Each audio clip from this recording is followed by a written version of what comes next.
Hello, ladies and gentlemen of the internet, I am Nobudee, spelled Nobudee, and the main potential of this YouTube channel is to take a look at things that normally don't get a lot of recognition. Stuff like TV shows you may have never heard of, or video games, movies, etc, etc.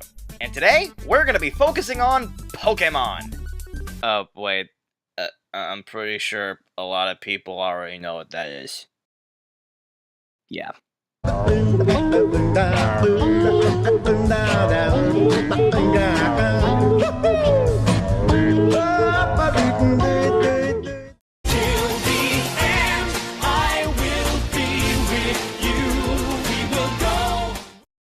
Pokemon is one of my all-time favorite franchises. It's been one of my favorites ever since I was a little kid.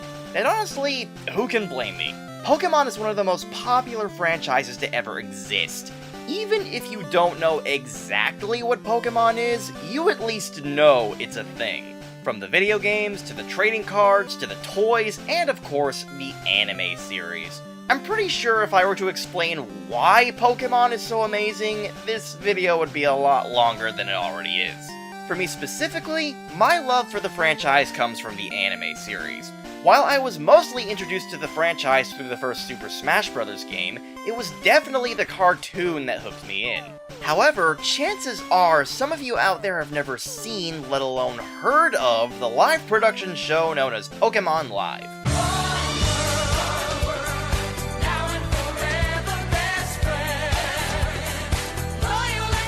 Directed and choreographed by Luis Perez, and produced by Norman J. Grossfield, a former executive producer for 4Kids Entertainment, this little show tour ran from September 22nd, 2000 to January 19th, 2001.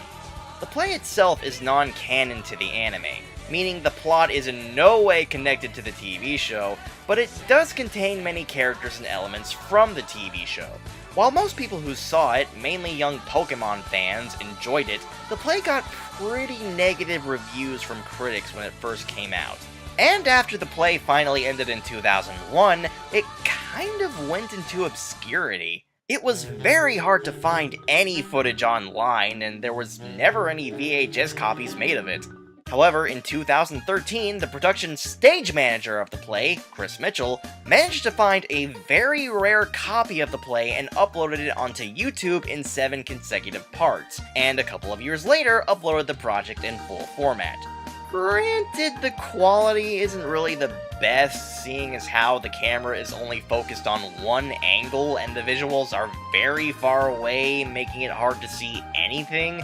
But hey, as for what it is, this is the best anyone is going to get out of seeing the full play. If you'd like to watch the play after this review, I'll leave links for both the full version and the version broken up into 7 parts in the video's description. So with that being said, let's not waste any more time and check out Pokemon Live! Radio City Entertainment, 4Kids Entertainment, and Nintendo welcome you to Pokemon Live! Please be aware that strobe lights and pyrotechnics are used during the performance. Oh gosh, this is gonna be a live-action version of that Porygon episode, isn't it? Quick, shield your eyes before Pikachu thundershocks the missiles! We all live in a Pokemon world. Is it just me, or does that faint light in the background kind of look like a pincer? Maybe this is one of those Pokemon signs we need to take pictures of before encountering Mew and Rainbow Cloud. Whoa! Okay, that'll definitely get people's attention. I swear, I didn't even alter that in any way. That is literally how the show starts.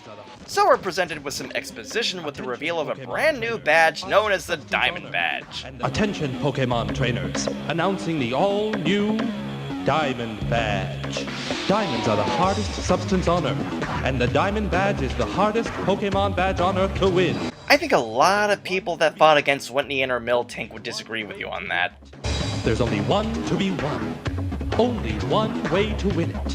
By defeating me and my Pokemon in a Pokemon battle. And it will probably serve no functional purpose when attempting to enter the Pokemon League. But hey, at least you get bragging rights. Are you trainer enough to try? If so, check out our website at www.diamondbadge.com and download a copy of the map to where the battles are to take place. They literally have a website for this one particular badge? That badge must be something really special for it to have its own website.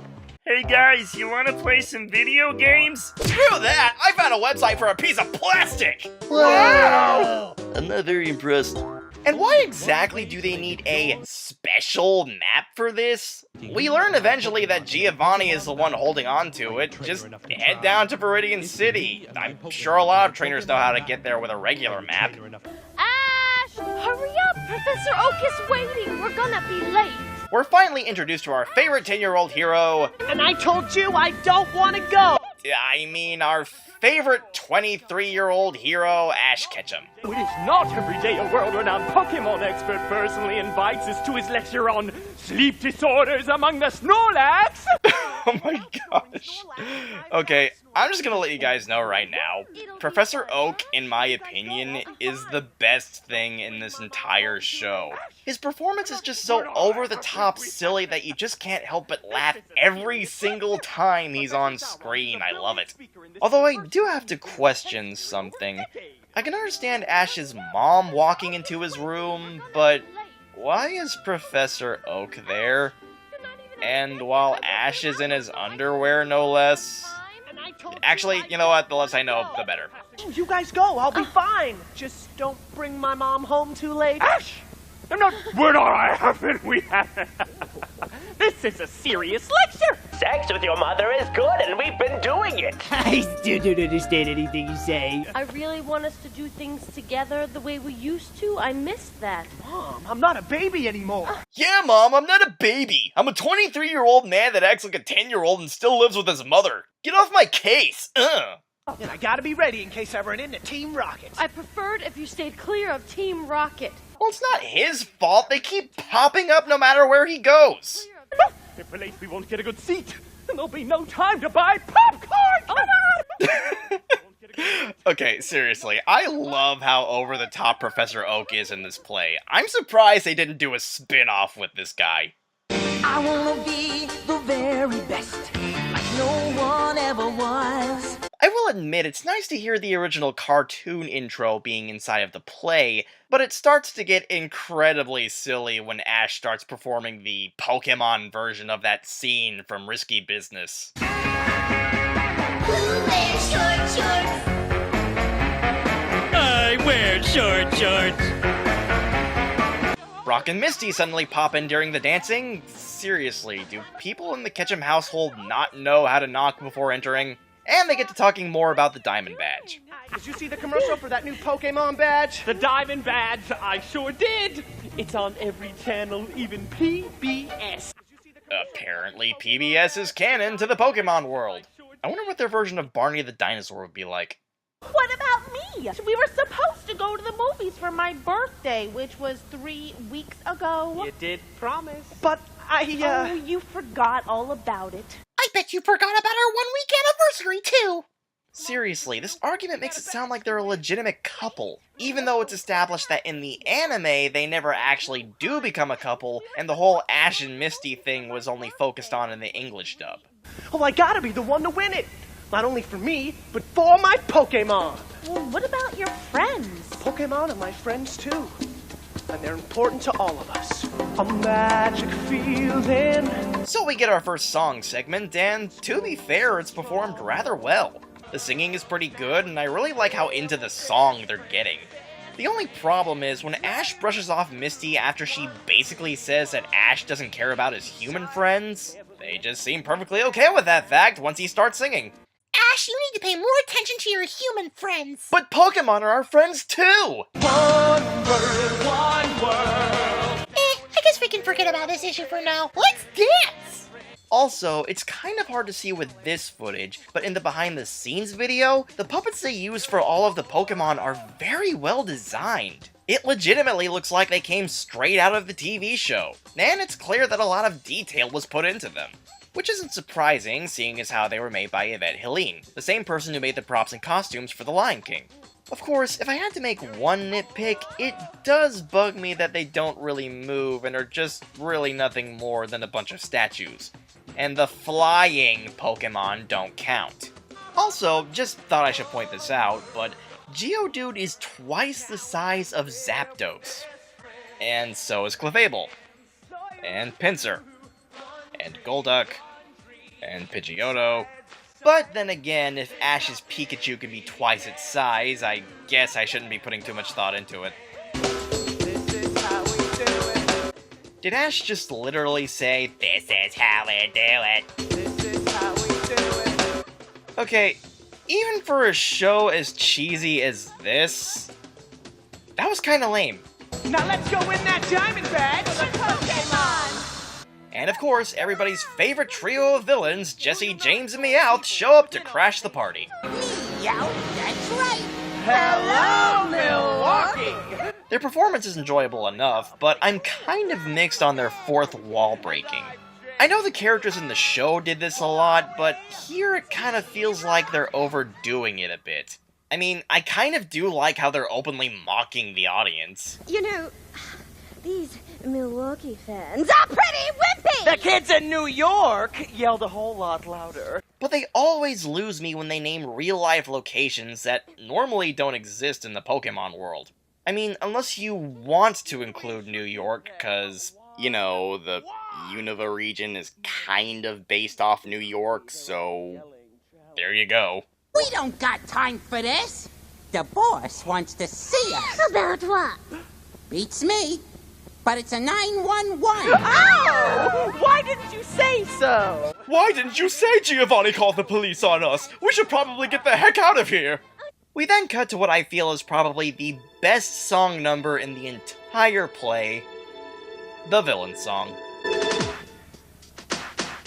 I was born to rule the world, and I almost achieved that goal.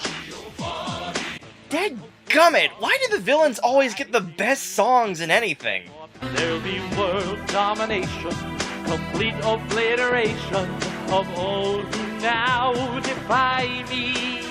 Seriously, I feel like every part of this song is just perfect. The music, the singing, the choreography, I just love this number. It will all be mine, power so divine, I'll tell the sun to shine on only me. It's in this musical segment we learn that Giovanni has built a mechanical Mewtwo inspired by the original, and that it can learn every attack from every Pokemon and fire it back with twice as much damage. Not a bad idea, but it does raise a few questions. Why does it have to be a robot?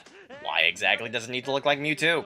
How can you guarantee you're going to learn every single move? How can you guarantee that they're going to be good moves? Certain trainers don't use certain ones, and not every move is useful. Even though this was before the other 6 generations, what about moves from Pokemon from other generations, like Greninja's Water Shuriken from the Kalos region? Or was Kanto literally the only region you had in mind? And with that being said, did you not consider the moveset of all the other 800 plus Pokemon? Excellent! Excellent! Everything is going according to plan. My plans to use Mewtwo to achieve world domination may have been foiled, but now I have Mecha Mewtwo, and once it learns every Pokemon's attacks, I will be able to take over the world! Yeah, dude. We already know that. You just sang about it. I don't really think that bears repeating. Bring me that Pikachu, alive and unharmed. The one who always harms us. It's positively shocking. Enough!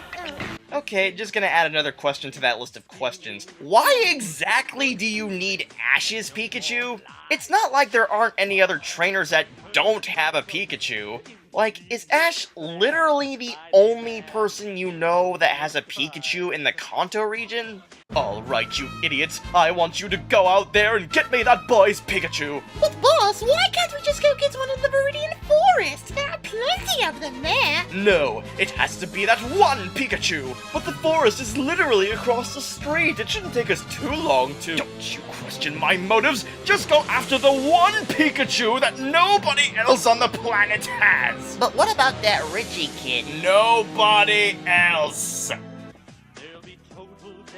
What exactly is Jessie doing here? I don't even think she's really dancing. I think she just has to use the bathroom really badly, and this is her way of showing it. Well, well, Well, it looks like I've got company. So a trainer arrives for the Diamond Badge, and we finally get the reveal of Mecha Mewtwo. I choose Alakazam! Alakazam! I choose Mecha Mewtwo! Oh wow, that design! I really love all the detail they put into it. Especially the part where you can't actually see what it looks like. Can we turn on the lights, please? Okay, nope, still can't see it. Arrivederci! That's 73 attack types learned, 178 to go! Okay, gonna add another question to that list of questions. How have you already learned that many moves in one day? And my commercial's only been running one day. This is even easier than I expected. Are you kidding me? This badge is literally that popular? It only has one commercial that's been going on for one day, and people are already lining up for a chance to win it? It must be really boring over at the Kanto region to get excited over one badge. Word is you've defeated everybody like that. So I'm not fooling around. I'm going straight to my strongest attack. Electrode self-destruct now! Ha ha! Yeah, I got my Pokemon to commit suicide. That'll show you. The attack didn't do anything. Of course it did. Your Electrode fainted. The battle's over. No need to return that attack. You are my finest creation, my mechanical Pokemon. Danger! Danger, Will Robinson! That Diamond Badge is so totally awesome. It's okay. Okay, it's totally awesome. No, I'm with Misty on this one. What exactly is so special about this badge? I mean, yeah, there's only one in existence and it's a diamond, but what else does it have going for it? If you want to see diamonds, just go to a jewelry store. They have plenty of them. And while Ash and Misty argue, Brock of course goes to do his usual Brocky thing and starts flirting with several girls. The girl you've been waiting for your whole life. Oh, well, that's Brock.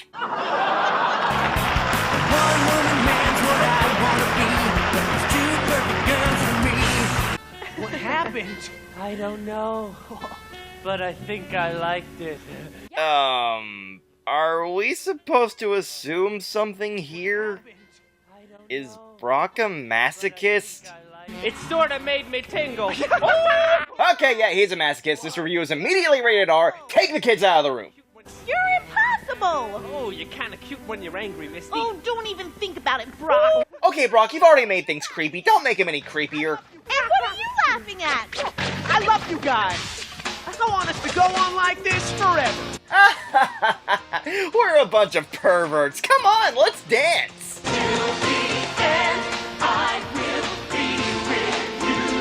Unlike the song segment from the beginning, this one's pretty okay in my opinion, but that was a really awkward way to transition into a song. I mean, like, really awkward. Like, seeing an old friend you haven't seen in a long time and trying to spark up a conversation with him, but ultimately having nothing to say, so you just kind of sit there in silence awkward. After that, Team Rocket show up again with a plan to capture Pikachu. We cover the hole with this. And when Pikachu and his friends come by, they step onto the mat and, right into the hole. You know, why does Team Rocket always resort to digging a hole? I mean, when you really think about it, most of their plans either involve a disguise, a giant machine, a giant hole, or usually all of the above. Yeah, but what if we dig more holes than before? We're not doing that. So of course the trap doesn't work, and Team Rocket fall in instead because they're stupid.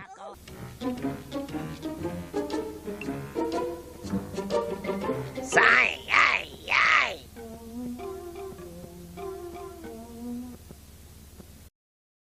Well, that seemed needed.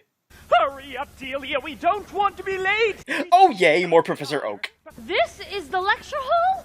The door's locked. on! This is very odd. Rushing all the way here on a wild goose chase, and that's all you can say is, this is very odd. Delia? Yeah, I don't know about you, but I would just walk away after how shady this looks. But of course they decide not to leave the shady-looking area because they're stupid. And Ash is home alone. Is that what this is all about? It all started with the Pokemon, when he turned 10 and became a trainer. Yes, how dare your son want to do something with his life and have friends? Clearly he should be grounded for 2 weeks. Your heart's beating around the clock. And suddenly song number. You know, I'm actually not that fond of this particular one, even if it does come from the original anime. For most of the song, they just keep basically saying that everything changes over and over and over. Everything changes, changes. Everything changes, changes. Okay, we get it.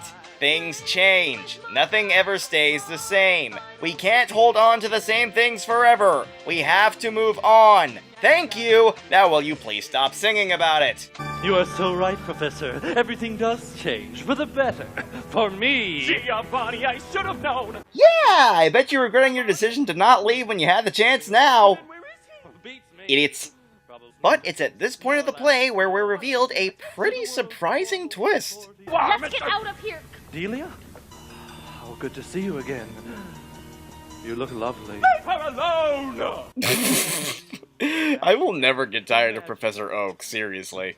But yes, apparently it's revealed here that Ash's mom and the leader of Team Rocket actually had a thing back when they were younger. This has actually led some Pokemon fans to theorize that Giovanni is actually Ash's biological father. Now, this would be a pretty interesting twist if it wasn't for two major problems. One, as I stated earlier in the video, this is not canon to the anime. And two, Ash's mom explains that she did have a thing with Giovanni before going over to Ash's real father. So, unless she had a teen pregnancy, this twist is entirely pointless. What are you talking about? Let her go! I'm the one you want! Okay, seriously, every time Professor Oak does something in this play, it always makes me laugh. Can we seriously give this guy his own spin-off play? I'm not even joking by this point, I legitimately want that. Meanwhile, our heroes seem to be going around in circles due to having lost their map. And why exactly did they lose their map? Because Brock can't keep his freaking hormones in check. I threw it in the river when I was talking to that girl! What? I couldn't ask her for directions if I had a map in my hand! How could you? One of our main heroes, everybody, willingly throwing away a map and getting his friends lost just so he can get to first base.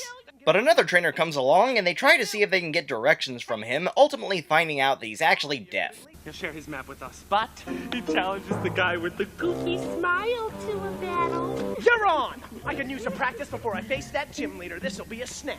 Our main hero, everybody, completely inconsiderate to people who are deaf. Hey, I choose Jigglypuff! No! Jigglypuff's sleep song! You know, I've always wondered exactly how Jigglypuff's song puts people to sleep. In fact, why don't we try playing the song backwards and see what that does? You will fall asleep. You will fall under my submission. And when you awaken, you will want to buy some Pokemon merchandise. Holy crap. Look at you, covered in Jigglypuff drawings. It's so easy to talk to you when you're asleep. Yeah, I'm sorry, who's that talking right now? Is that Misty? Is that supposed to be Misty? I can't tell because of the lighting. This moment leads to one of the most popular songs in the original series called Misty's Song. Out here in the quiet of the night.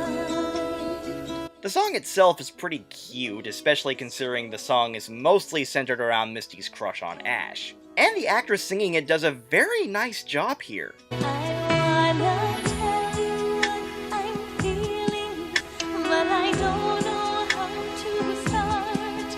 However, there are two problems with this. One, as I've stated before, the whole poke shipping thing was mostly just a thing in the English dub of the anime, so the song itself is entirely pointless. And two, the fact that that's probably crushing the hopes of every poke shipper's dreams of them getting together, considering that Serena is the first and so far only girl to actually get to kiss Ash. And honestly, I don't blame them. Ash and Misty forever! Also, suddenly Mew from out of nowhere! Maybe it's gonna drop a CD for us to pick up. I'll also admit the puppet work in the background is very nice. Compared to the other puppets we saw earlier, this is actually very well done. And maybe it's just my opinion, but that song segment seemed like an Oscar-worthy performance. Why didn't she get an Oscar? Oh yeah, because it's Pokemon Live. Never mind! Anyways, everybody else wakes up to find that the deaf kid was nice enough to give them his own map to the Diamond Badge. I guess he quickly got over that whole being insulted thing. I got the rope. I'm gonna tie it to this tree so you guys can climb up it. Oh yeah, Team Rocket. I kinda forgot they were in this thing. Yo! Wake up! They are the two lamest, dumbest, stupidest. I'm Jesse. I'm James. They never do anything right. Then why do you hang out with them? This version of Meowth is so pessimistic about everything going on around him. I don't recall Meowth being this unlikable. Because your brain's blasted off without you. Look up loser in the dictionary and you'll find a big picture of the two of you. I'm true saving your butts. Get yourselves out of this mess. He even keeps calling Jesse and James knuckleheads throughout the entire show. Knuckleheads, knuckleheads, knuckleheads. Knucklehead. Yous never do anything right. Well, we try, but we get no respect. Yeah, and neither does Meowth, but you two seem to be getting all the blame for some reason. I feel a tango coming on. Do we really need one, though? We're very good at being very bad. Oh! Yeah, I actually don't really like this number either. I mean, it's not terrible or anything. I don't know why, but I personally feel like this one's just a bit too cheesy. And considering this entire play, that's saying a lot.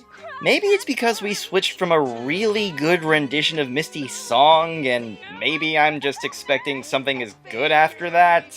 I don't know. Let's just go on to the next scene. We cut back to our heroes as it seems they're getting closer to their main target. Which Pokemon are you going to use to battle for it? Well, I've been training all of them, but the choice is obvious. Pikachu! Do we really need a song to explain that Ash is gonna choose Pikachu for the battle? Look, I know it's a musical and that there are gonna be songs that relate to whatever the occasion is, but this is a stupid occasion. All you had to do was tell Misty that you're gonna choose Pikachu. Heck, we already know you're gonna choose him anyways. He's like the Pokemon you use 90% of the time. We don't need a 3-minute song number to explain that. Granted, it's a good song number and it's catchy, but it's totally pointless. Also, no respect for your other Pokemon, Ash? You're not gonna think about using Charizard or Squirtle or Bulbasaur? Or does every trainer in this world really only carry one Pokemon? Or was there just not enough money in the budget for the rest of them? Whoa, okay, you guys better stay out of his way. This guy means business. He knows how to dance! You know that you're the one, so I choose you! Hey guys, I don't know if you guys have noticed, but Team Rocket is stealing Pikachu. Okay, well, bye-bye, Team Rocket. Pikachu! We then get this really strange segment where, I guess, Ash's Pokedex is somehow a living, sentient being now? Dexter here, Ash Ketchum's own personal Pokédex. Sometimes I just got to break out to let off some steam. To lower the pressure. And he starts singing, "What kind of Pokemon are you?" What kind of Pokemon are you? How do you do the things you do? and he begins rapping. Pokemon Masters in the house, come on, let's raise the roof. And he has his own backup dancers. What? What is going on here? How are we supposed to accept that this is the Pokédex? This play about magical creatures that you can store into tiny balls is starting to make me question its reality. Pikachu! He's gone! Team Rocket must be behind this. They must have taken him again. Oh gee, I wonder how you came up with that conclusion. Maybe it wasn't Team Rocket, Ash. You have a habit of ignoring your friends. Maybe Pikachu just got tired of it. Or maybe you missed his birthday, too. I love Pikachu. What does this have to do with birthdays? Look, it's clearly obvious that you're not mad about him ignoring his friends in general. You're mad about him ignoring you. I can understand that you've got a big crush on him, but that doesn't mean you've got to go pressuring him into making him think he's a terrible person and that he cares about nobody but himself. No way would he leave on his own, right, Brock? Well, you have been pretty busy lately, Ash. You're winning badges and collecting other Pokemon. Oh, you mean those 2 things that he's been doing throughout the entire anime? Those things that he was so focused on that he's used Pikachu for a good majority of those gym battles and Pokemon collecting? You know, the things that a Pokemon trainer does? Oh yeah, he's been really distracted lately. Maybe Misty was right. Maybe you felt you had to move on. Yeah, that is a very good point. In fact, I think they hinted at it in that one scene from earlier. Oh yeah, that's right. They didn't hint at it because it never happened. Hello!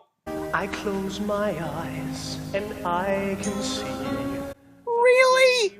That entire scene was just an excuse to have Ash sing "The Time Has Come" from Pikachu's goodbye? Really?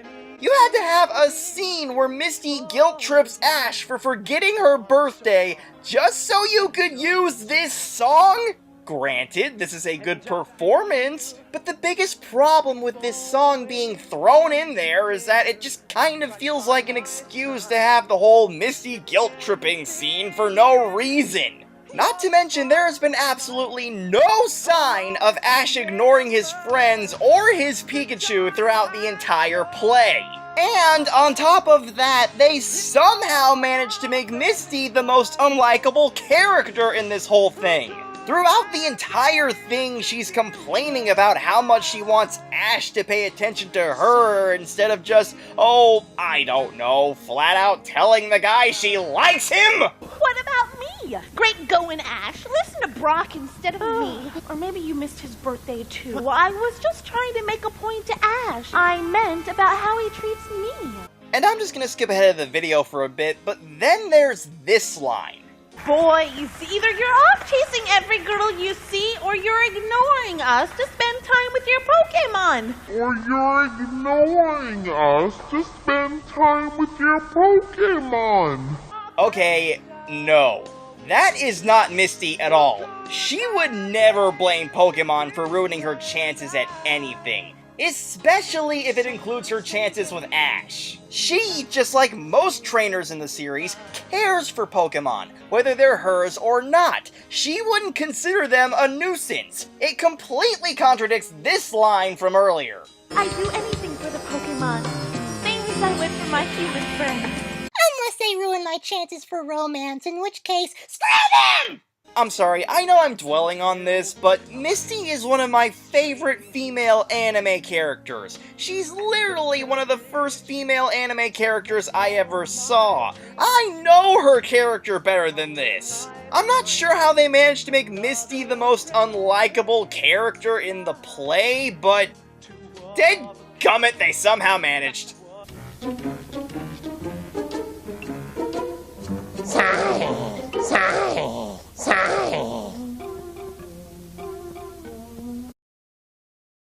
Well, that seemed needed. Again. We then cut to Ash's mom and Professor Oak being locked up in a cage. Then I'll just have to resort to my martial arts training. Oh, Professor, are you alright? Seriously, where is this guy's spin-off? Giovanni eventually shows up, and we're once again introduced to Mecha Mewtwo, with Giovanni explaining that it's almost complete. The only attacks left to be learned are electric. One little electric Pokemon is all that stands between me and world domination. Okay, wait. Are you telling me that you somehow have not come across any electric-type Pokemon moves, let alone any electric-type Pokemon? I mean, aside from Electrode, and even then it just lewd itself up. Surely some kid had a Pokemon with one electric-type move. I mean, clearly trainers have been coming in from left and right trying to battle you for this special diamond badge. Surely you've gotten at least one Pokemon that knew the move Thunder Wave. Well, anyways, Jesse, James, and Meowth return with Pikachu while also singing Double Trouble because, well, why not? So gorgeous. I'm always the man. You're just the players in his master plan. It just feels weird when she says that part and not Giovanni like in the original song. You're just the players in my master plan. You're just the players in his master plan. Yeah, you see, it's just not as awesome. Take the Pikachu and order it to attack Mecha Mewtwo. Why don't you do it, boss? I can't have a Pokemon battle with myself, you idiot! But you're not having a Pokemon battle with yourself, idiot! You're having the robot battle Pikachu! Idiot! So they managed to get Pikachu to use Thunder, but instead of attacking the robot, he zaps the cages and sets Ash's mom and the professor free. Even though earlier, it looked like the professor could have gotten out just fine. I need Pikachu's trainer. Obviously, he's the only one Pikachu will obey. Actually, you don't really need to worry about Ash. You've already gotten what you wanted. You got an electric attack from Pikachu. I mean, Pikachu didn't need to exactly attack the robot. If Mega Mewtwo can learn self-destruct from just seeing the move, I think you should be good. We cut back to Misty and Brock still searching for Pikachu while getting into an argument about Misty's non-canon feelings for Ash. I'll bet you $5 this entire scene is just gonna be a lazy excuse to have Brock sing Two Perfect Girls, isn't it? Jenny! Oh, Jenny! Woo! Well, I sure hope somebody picks up that phone, because I f***ing called it! But the Two Perfect Girls for me! Well, enough about that. We've got more of Ash's mom and Professor Oak! Another song? Are you kidding me? We just finished Brock's song like a minute ago! And I'm not kidding here, I literally counted it. It's exactly 1 minute before they go right into the next song. Okay, well, blah blah blah, Ash's mom and Misty all join in for the song, and this somehow makes it convenient for everyone to regroup with each other. Wait, what? Mom! Professor Oak! What are you guys doing here? It's a long story. There's no sign of Pikachu. We looked everywhere. No. No. No. No. No. No. No. No. I'm sorry, I don't care if this is a musical. Even by musical standards, that does not work. Life isn't some cartoon musical where you sing a little song and your insipid dreams magically come true. Ash's mom tells him about her past with Team Rocket, and this apparently gets him mad at her. I honestly have no idea why he should be mad at her about this. I mean, she's not a member of Team Rocket anymore, and I would think that Ash would be smart enough to know his mother is a good person, so I have no idea why he should be mad about this. Well, anyways, this makes him so upset that he decides to willingly get captured by Team Rocket. Yeah, that'll show her. Why is this being so easy? Maybe it's because these guys are too lazy to bother saving him. We're taking you to Giovanni and Pikachu! Whether you like it or not. Let's go! Stop, don't come back. Everything has got to change.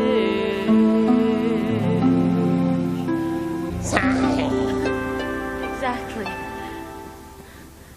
Well, that seemed neat. Okay, seriously, why does he keep popping up out of nowhere? So we cut to Ash finally meeting up with Giovanni and challenging him to... Go home, Team Rocket. You're drunk.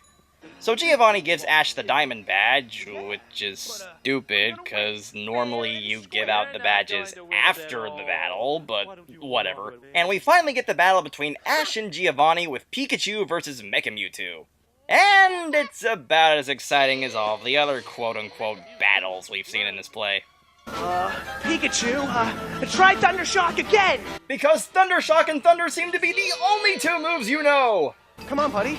You can do it! Try Thunder Shock again! Because it worked so well the last 3 times, didn't it?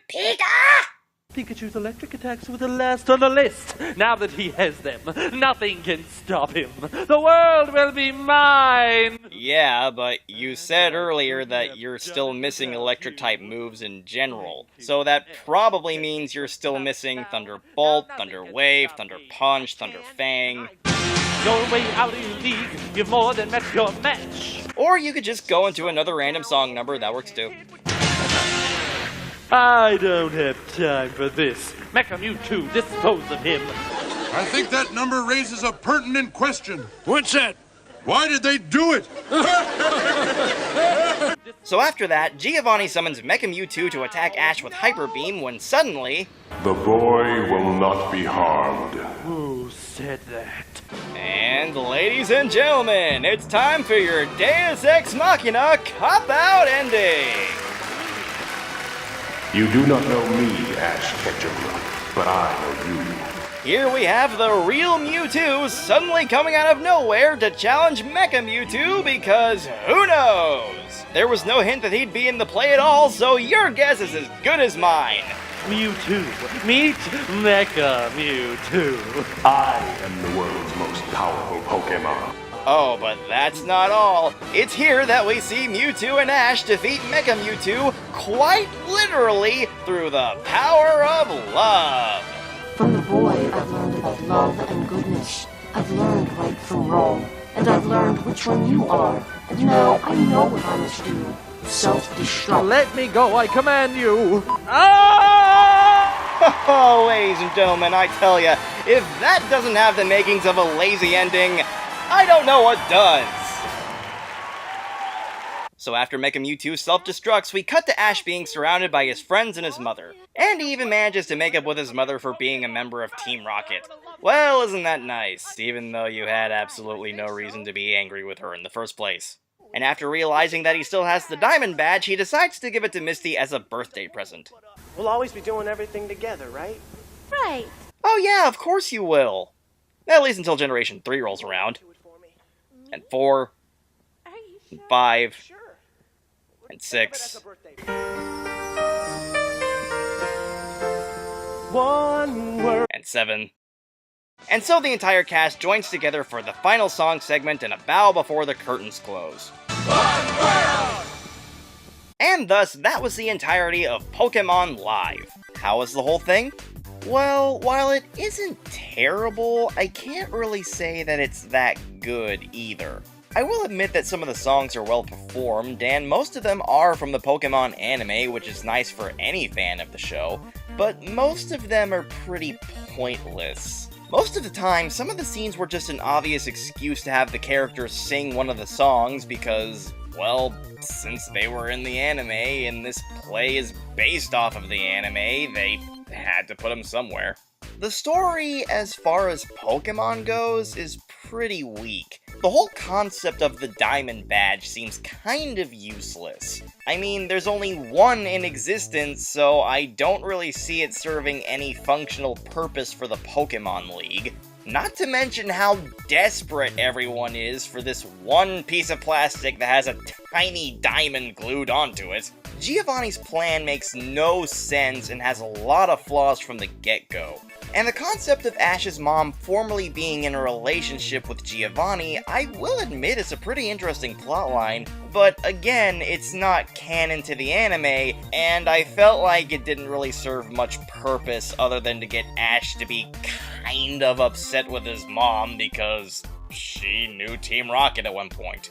And the subplot about Ash not paying attention to his friends is really stupid, not focused on well enough, and just doesn't feel like it goes anywhere. Ash showed no signs of ignoring Brock, Misty, and Pikachu, and no signs of treating them like they were nothing. If anything, it's mostly just Misty pressuring Ash into thinking that he's ignoring his friends, when what it really is her trying to make Ash feel guilty about forgetting her birthday and not noticing that she likes him. Okay, dude, you're not even a couple. You're not complaining to him about forgetting your anniversary that doesn't exist. You can do so much better than this dimwit. But the way I see it, this is one of those things that it's so bad, it's actually good. The acting can be over the top at times, but sometimes that's when it's at its best. Especially with Professor Oak. Seriously, I legitimately want a Professor Oak spinoff. The choreography is well done, the props, puppets, and costumes are very well made, the actors do a really good job at singing the songs, and their performances are pretty good as well. Well, for a show intended for kids anyways. And it's nice to know that some of the actors ended up making it into popular Broadway shows like Wicked. So, what are my final thoughts? Well, if you're not a Pokemon fan, I'd probably recommend skipping it. But if you are a Pokemon fan, or if you're just looking for something funny to riff, then I definitely recommend checking it out at least once. Especially if you're with a group of friends that are also into Pokemon, or if they're just into cheesy shows. As I said before, I'll put links in the video's description if you want to check out the full play, or if you want to see the version broken up into 7 parts from the production stage manager of the play, Chris Mitchell, over on his YouTube channel. Well, that's pretty much it for this review. Thank you all so much for watching, and I hope to see you guys next time. Take care. Hey guys, thank you all so much for watching my first review video. I hope you liked it. I'm kind of new to the whole reviewing thing, but I hope I did a good enough job. And since I am new to reviewing, if you guys want to give me any tips for future reviews, just let me know in the comments below. If you liked this video, feel free to hit that like button and share it with your friends to see if they like it as well. And if you'd like to know when I upload my next review or whatever video I make, feel free to click on that subscribe button if you'd like, and don't forget to click on that little bell icon so that you'll be notified when my next video will be up. Well, that's pretty much all I've got to say at this point. Thank you guys again so much for watching, and I hope to see you guys next time. Take care. Ba-ba, ba-ba, ba-ba, ba-ba.